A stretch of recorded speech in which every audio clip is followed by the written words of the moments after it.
Assalamualaikum warahmatullahi wabarakatuh. Waalaikumsalam warahmatullahi wabarakatuh.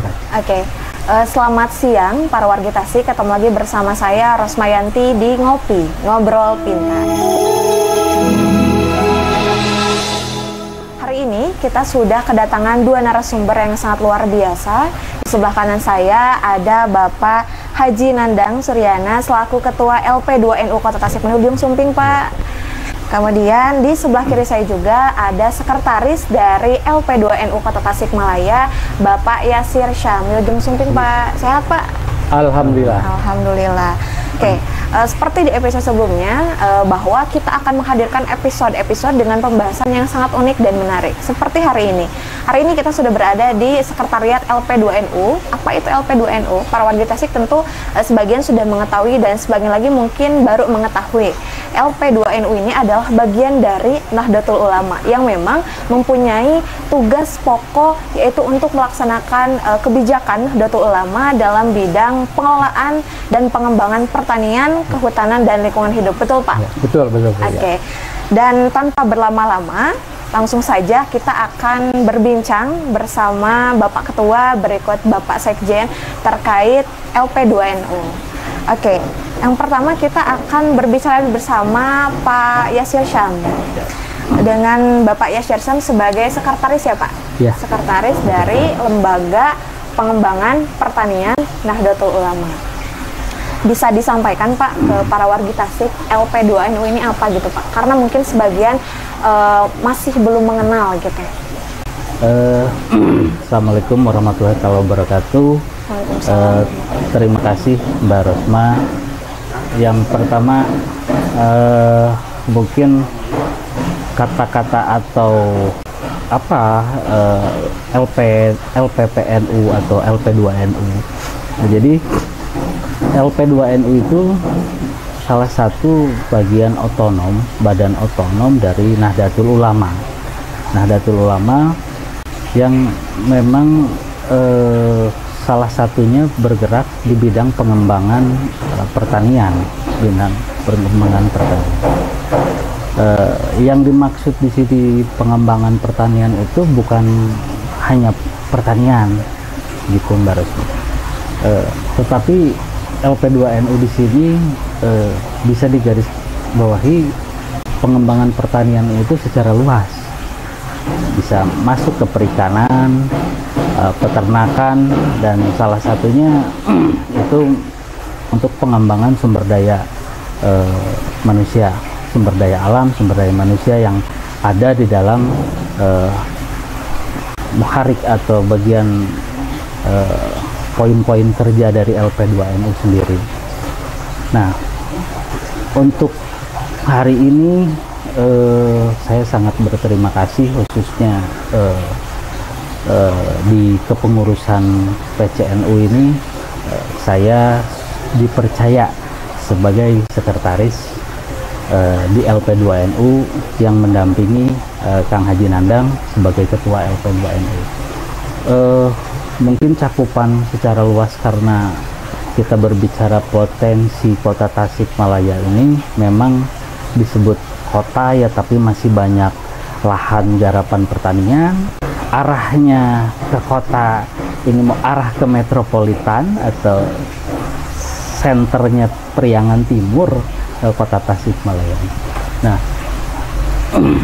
mungkin harapan besar ketika LP2NU ini yang baru kemarin dilantik, harapan besar kami sebagai kader-kader NU yang mengemban kepercayaan sebagai pengurus di LP2NU ini, ke depan kita salah satunya menargetkan akses atau poin-poin mana yang harus terlebih dahulu kita garap sebagai potensi di lembaga pertanian, pengembangan pertanian di Nahdlatul Ulama. Adapun misal untuk di bidang peternakan, perikanan, itu sumber daya di kota Tasik ini sangat besar, khususnya perikanan. Nanti kalau kita berbicara perikanan peternakan itu Ketua Kang Haji Nandang, beliau senior di dalam bidang. Ya.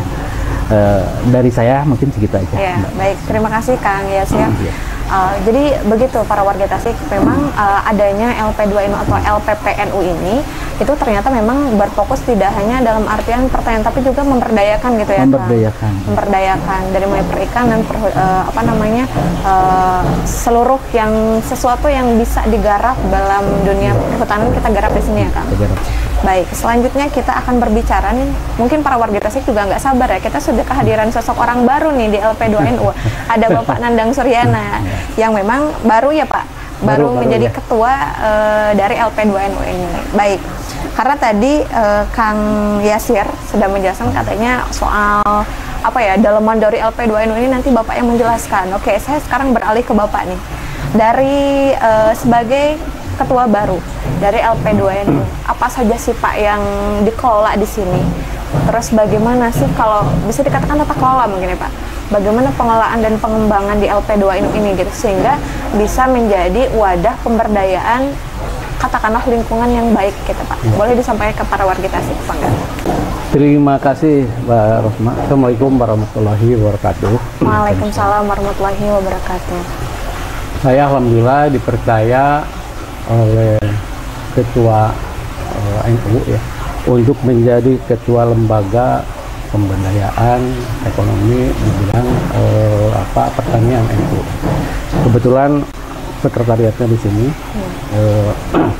Salah satu program pemberdayaan LP2NU adalah kami punya program pemberdayaan ekonomi umat yang berkaitan dengan khususnya di bidang pertanian. Karena saya melihat potensi petani di Kota Tasikmalaya, baik itu lahannya meskipun kota, tapi tetap kan lahannya itu masih sebagian besar ya masih lahan pertanian. Dan penduduknya pun itu masih 60% petani. Ya. Di sini Kota Tasik itu punya market yang luar biasa, yaitu Kota Tasik punya pasar Cikurubuk sebagai pasar terbesar di Priangan Timur. Nah, sekarang barang-barang hasil produksi pertanian di Cikurubuk itu sebagian besar itu didatangkan dari luar Kota Tasik. Nah, ini kan potensi market yang sangat luar biasa apabila kita bisa mengolah dan mengelola potensi petani yang ada di sini. Salah satu tata kelola LP2NU adalah kami punya program pemberdayaan petani disesuaikan dengan potensi usaha di masing-masing daerah. Itu demi untuk meningkatkan ekonomi umat. Jadi salah satunya itu. Misalkan di sini di Kecamatan Kawalu, potensinya misalkan di sini perikanan. Kami akan membuat program ya di bidang pertanian, perikanan. Atau misalkan Taman Sari itu dengan potensinya pangan. Kami juga akan mengembangkan di bidang pangan dan sebagainya.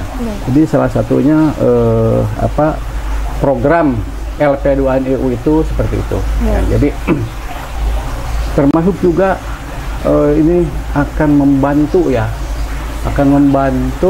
pemerintah dikarenakan Kota Tasikmalaya ini kan salah satu permasalahan Kota Tasik itu kota termiskin ya di Jawa Barat. Ya di Jawa Barat. Nah, ini kan sebagian besar mohon maaf yang miskin itu kan di petani ya, di buruh tani ya.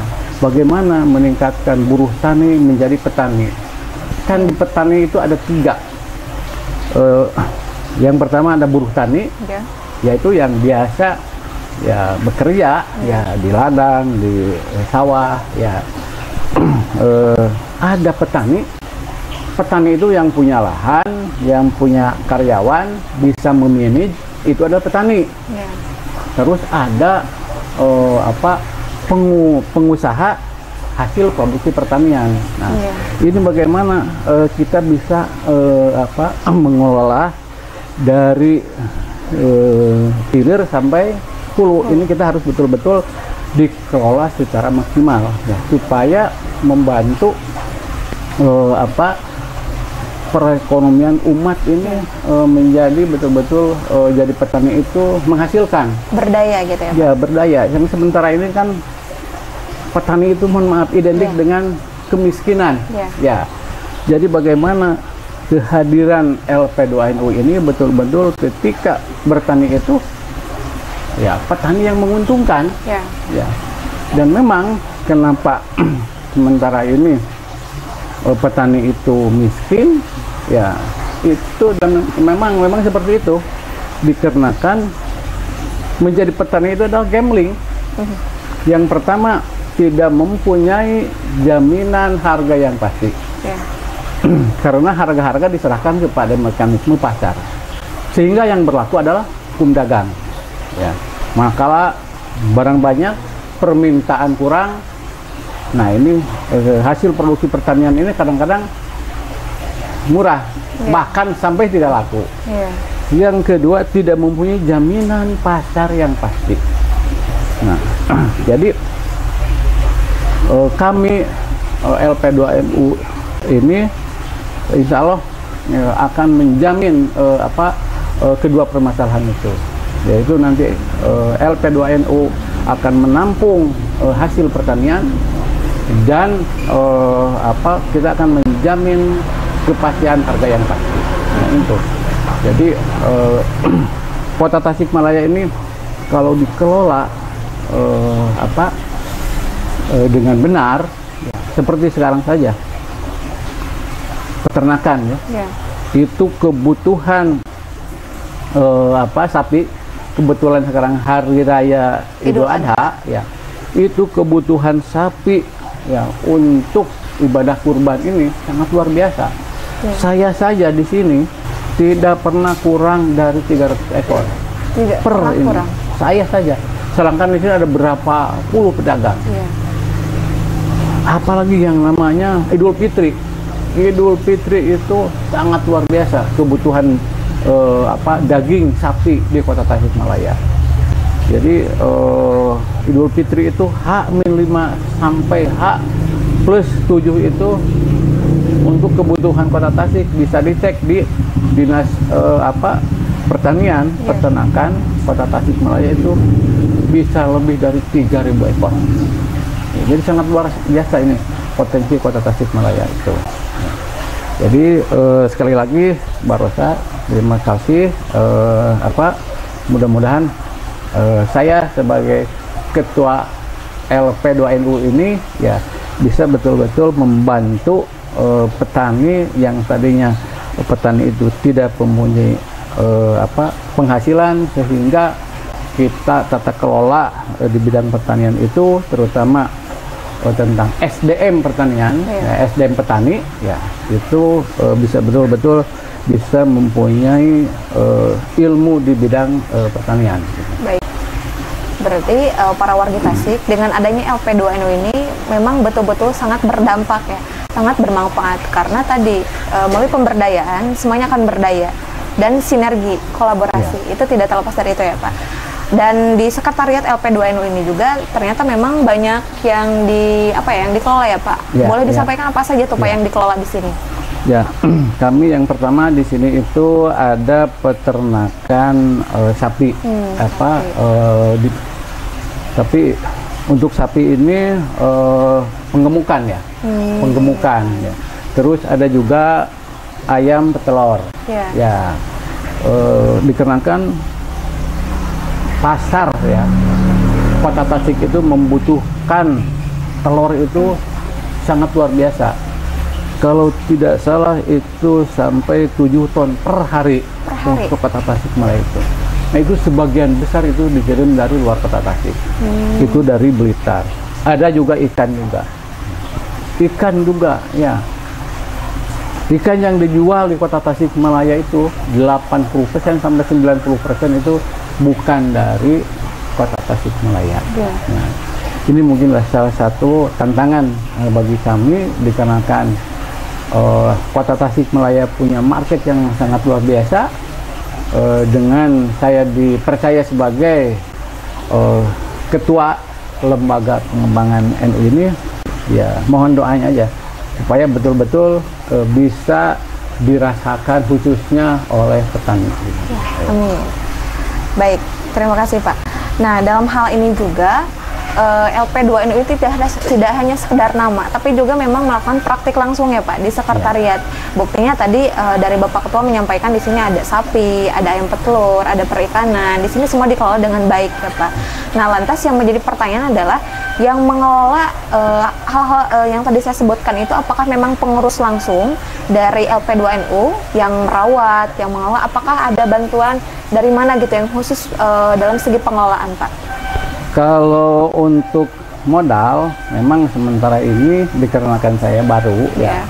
Ini masih dari saya dan pengurus ya. Ini belum mencakup kepada bantuan misalkan dari pemerintah ya. Ini masih betul-betul ini adalah kami ya pengurus di sini. Nah, kami juga mengharapkan ya ini kan tidak bisa urusan pertanian ini hanya diserahkan kepada LP2NU saja, terutama di bidang permodalan. Ya, saya juga berharap nanti ada keberpihakan dari pemerintah untuk mengembangkan pertanian di Kota Tasikmalaya. Dalam pertanian dalam cakupan luas ya, peternakan, perikanan, pangan, ya dan sebagainya yang menyangkut dengan petani gitu. Ya, sampai saat ini kita masih mandiri gitu mandiri gitu kan. Masih mandiri. Baik, tapi sejauh ini sangat luar biasa sekali Pak gitu. Dengan kemandirian yang ada, dengan potensi yang ada dan pengelolaan langsung oleh pengurus, terlihat dari suasana sekretariat ini semuanya hidup gitu. Semuanya terkelola dengan baik gitu. Dan mudah-mudahan nanti memberikan manfaat dan impact yang sangat luar biasa ya Pak untuk masyarakat luas. Ada tambahan lagi mungkin. Boleh ya. Ini terkait dengan SDM ya, petani. Ini kami juga insya Allah akan membuat balai pelatihan ya, pelatihan sumber daya petani untuk meningkatkan pengetahuan petani. Dengan sampai ya petani itu ketika terjun menjadi petani ya, yang selama ini ada istilah petani tinggal daki. Nah, itu dikarenakan memang kurangnya wawasan wawasan tentang ilmu pertanian. Nah, jadi sebetulnya kalau dikelola dengan benar, menjadi petani itu yang saya rasakan itu memang menguntungkan, sangat menguntungkan. Tapi dengan catatan yaitu ya SDM ya atau pengetahuan tentang budidaya petani itu harus betul-betul si petani itu paham. Ya itu. Baik, terima kasih Pak. Karena memang berbicara alam itu memang kita tidak bisa lepas ya Pak, manusia dengan alam hablum minal alam gitu ya. Kita tidak bisa terlepas dari alam. Tentu dengan adanya kita di lingkungan alam, kita harus bisa menjaga ya Pak. Terutama itu dalam pertanian, apalagi sawah tuh kan ya Pak. Sebagai makanan pokok ini kan padi, beras sebagai makanan pokok kita di negara kita, tentu kan petani juga yang menggarapnya gitu. Baik, selanjutnya kita beralih dulu nih ke Bapak Sekjen. LP2NU kemudian dibahas juga mengenai apa saja yang ada di sekretariat di LP2NU secara tata kelola.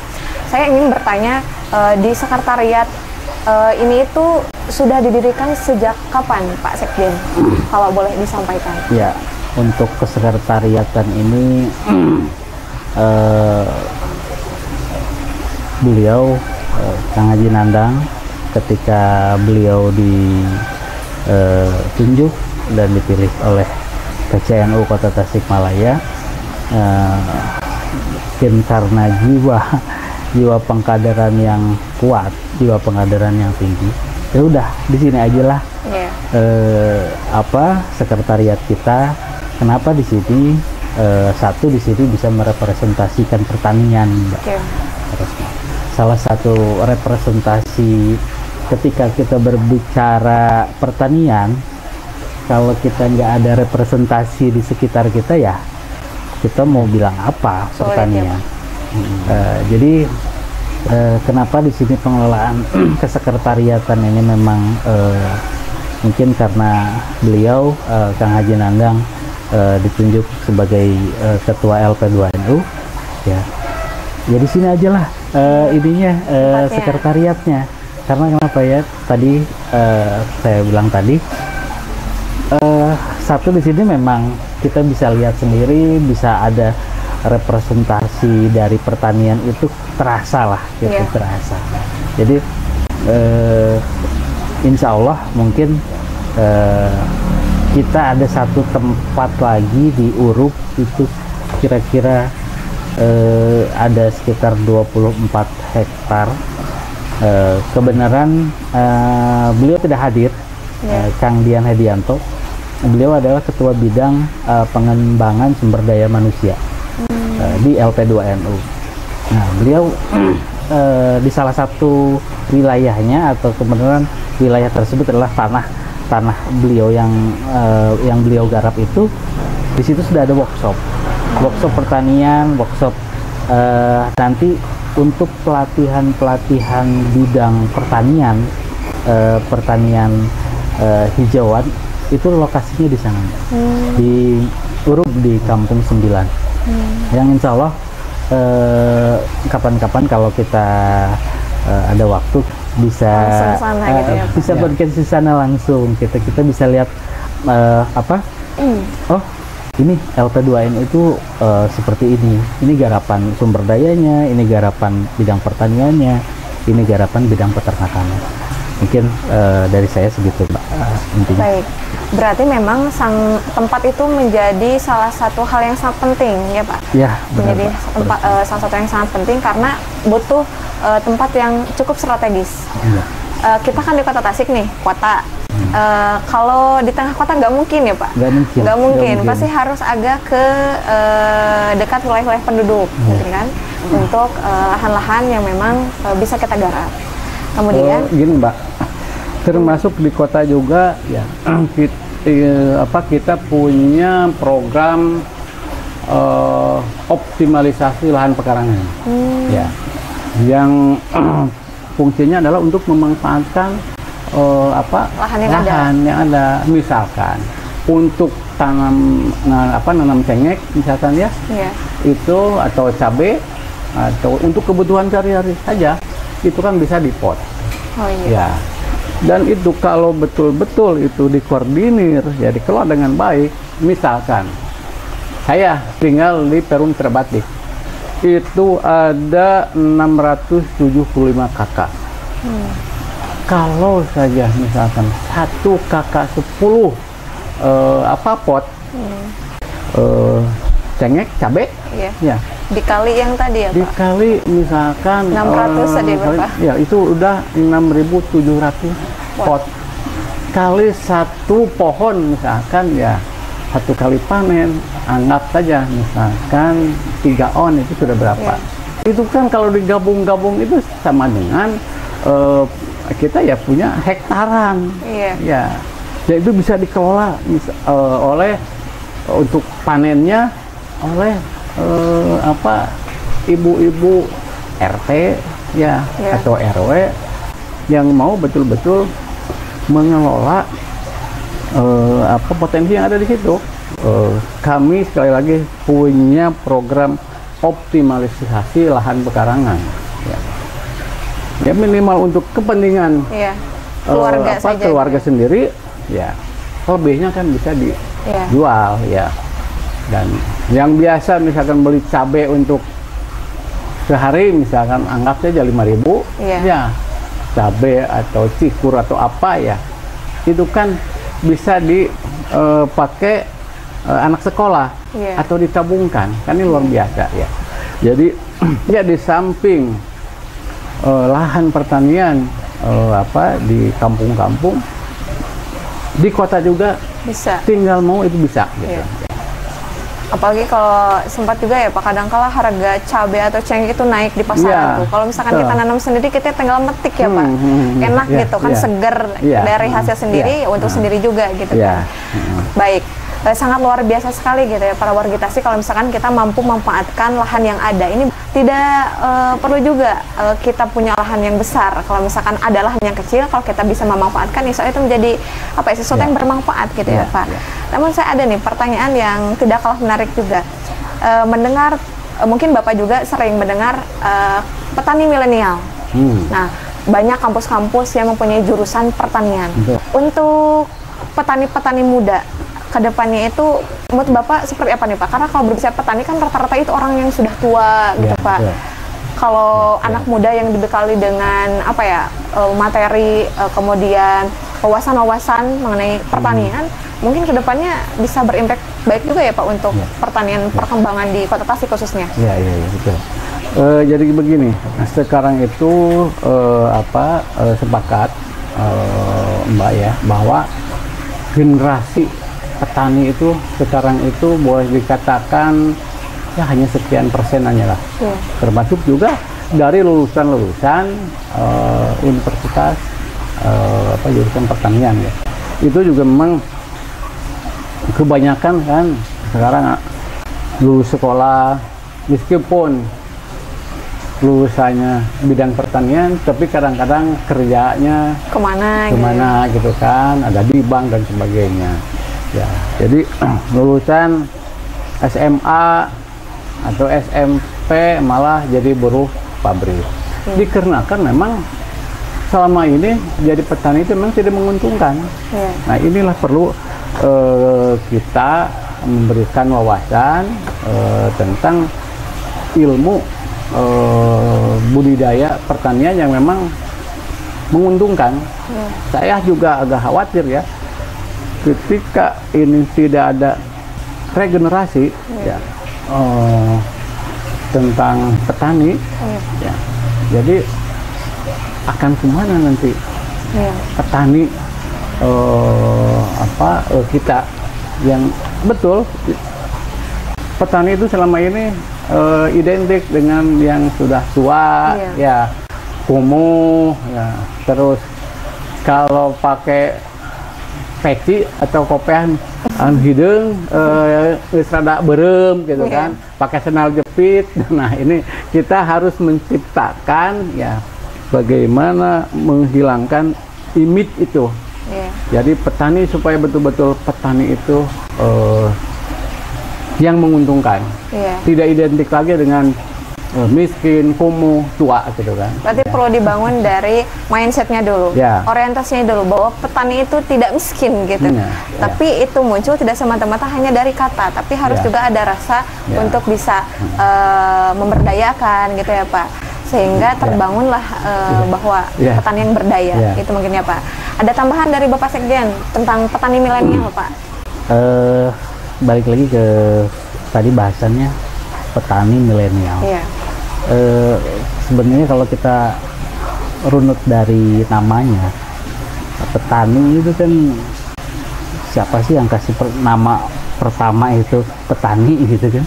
Karena memang dulu zaman Orde Baru itu salah satu lokus tujuan bangsa kita ini untuk di bidang pertanian. Itu petani ya penyangga tatanan negara Indonesia. Jadi kembali lagi ke konteks tadi petani milenial. Petani milenial itu tadi Kang Haji salah satunya ngebahas kenapa sih petani itu selalu kesannya kumuh, tua, dan grade-nya di bawah lah istilahnya. Salah satunya menurut saya pribadi, insya Allah pengembangan pertanian semakin ke depan ya, pemerintah pusat juga saya yakin begitu antusiasnya untuk mengembangkan pertanian di merata lah di seluruh Indonesia. Ya salah satunya tadi kenapa kita kekurangan, apa sih yang kurang? Kita lahan luas, lahan pertanian garapan kita luas, perikanan kita luas, laut kita luas. Apa yang kurang? Satu yaitu tadi sumber daya, kembali lagi sumber daya manusianya sendiri. Salah satunya mungkin harapan kita ketika bagian dari LP2NU ini, mungkin sedikit besarnya saya ingin bisa jadi bermanfaat ketika ada rasa memiliki di LP2NU ini, memiliki dalam arti ketika ada pengembangan sumber daya manusia khususnya yang untuk milenial ini, yang khususnya untuk milenial ini, yang tamat SMA, yang tamat kuliah, itu salah satu potensi pertanian kita itu luar biasa sekali. Harapan saya satu dari ketika saya menjadi bagian dari kader LP2NU ini, harapan saya satu bisa menjadi bagian dari terbentuknya perubahan yang ada dari sebelumnya. Stigma petani itu yang kucel itu jangan sampai ketika nanti kita mau maju ke era-era selanjutnya, mungkin untuk kader-kader atau milenial yang baru lulus, yang umur baru 21, 22 tahun, saya insya Allah optimis pemerintah sangat antusias sekali untuk pengembangan bidang pertanian. Ya, itu mungkin dari saya, Mbak Retno. Baik, terima kasih Kang Yasir. Nah, Kang Yasir ini langsung mengupas habis dengan harapan gitu ya. Saking semangatnya menjadi kader LP2NU gitu ya. Allah, untuk membangun semangat bagi generasi muda. Makanya jangan gengsi ya Kang untuk menjadi petani untuk para generasi muda. Justru yang dibutuhkan itu kan yang muda-muda ya Kang.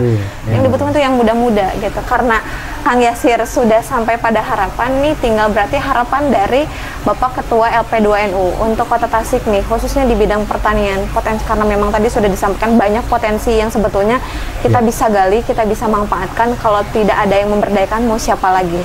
Mungkin bumi ini akan mati, rusak gitu kalau tidak ada orang yang memberdayakan. Kita mau makan gimana gitu kan.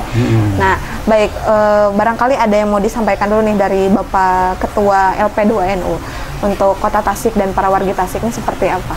Ya, jadi begini, pertanyaannya, kami punya potensi, terus Kota Tasik juga punya potensi, khususnya sumber daya alam.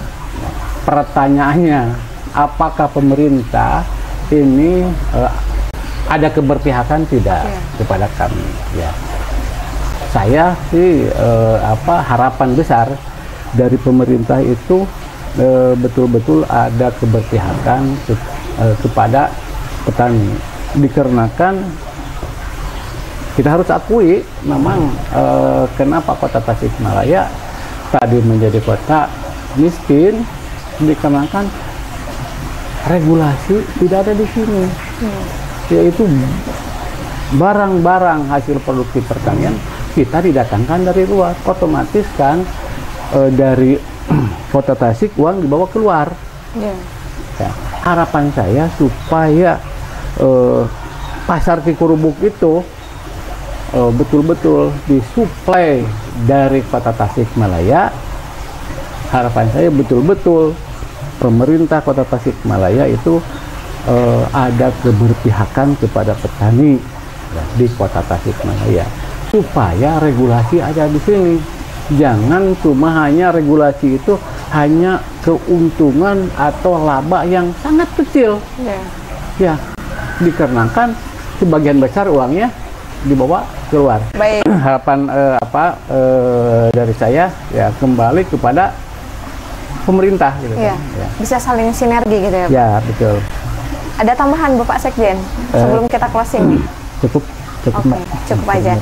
Baik, itu ya para warga Tasikmalaya, kita tadi sudah berbincang cukup banyak gitu bersama Bapak Ketua, berikut Bapak Sekjen tentang LP2NU, bahkan disinggung juga tentang potensi dari Kota Tasikmalaya.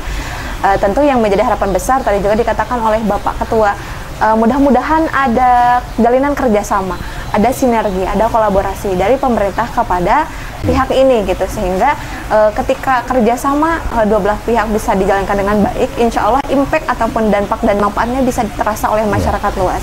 Bahkan ketika berbicara pasar Cikurubuk, kemana-mana pasti orang kabupaten juga ke Cikurubuk gitu ya Pak, kalau berbicara soal kebutuhan, karena pasar Cikurubuk adalah induk. Jadi mudah-mudahan kedepannya penyuplai itu bisa dari tempat penyedia pasar Cikurubuk itu adalah di Kota Tasik, penyuplainya orang Kota Tasik, dan nanti sebagai apa ya, konsumennya itu bisa dari masyarakat luas gitu ya Pak. Jadi lahan-lahan ataupun kebutuhan-kebutuhan yang dibutuhkan oleh masyarakat Kota Tasik khususnya itu adalah hasil dari warga Kota Tasikmalaya. Itu jadi suatu kebanggaan ya Pak, suatu kebanggaan tersendiri. Baik, mungkin untuk pembahasan hari ini itu saja. Untuk para warga Tasikmalaya, satu dari saya, jangan gengsi jadi petani gitu ya. Mari untuk generasi muda, karena saya ini ada di tengah-tengah Pak Sekjen dan Pak Ketua ini jadi serasa tertarik gitu, kayak ada magnet di sini gitu kan. Saya jadi tertarik untuk bisa menjadi sosok orang yang saya juga berada di tengah-tengah lingkungan, harus juga bisa berimpact untuk lingkungan gitu. Oke, selanjutnya nanti kita akan berbicara lagi di segmen berikutnya. Mudah-mudahan nanti Pak bisa berbicara lagi sambil kita keliling-keliling tuh ya Pak. Kita keliling, kita lihat apa saja yang memang dilakukan, dikelola di LP2NU ini. Baik, tetap bersama di Media Warga. Nanti kita akan ketemu lagi membahas, berbincang, berdiskusi tentang hal-hal yang lebih menarik dan unik. Saya Rosmayanti pamit undur diri. Nunul kolami wa mayasturun wallahul muwaffiq ila aqwamit thoriq. Wassalamualaikum warahmatullahi wabarakatuh. Waalaikumsalam. Media Warga, jangan lupa like, comment, subscribe, dan share.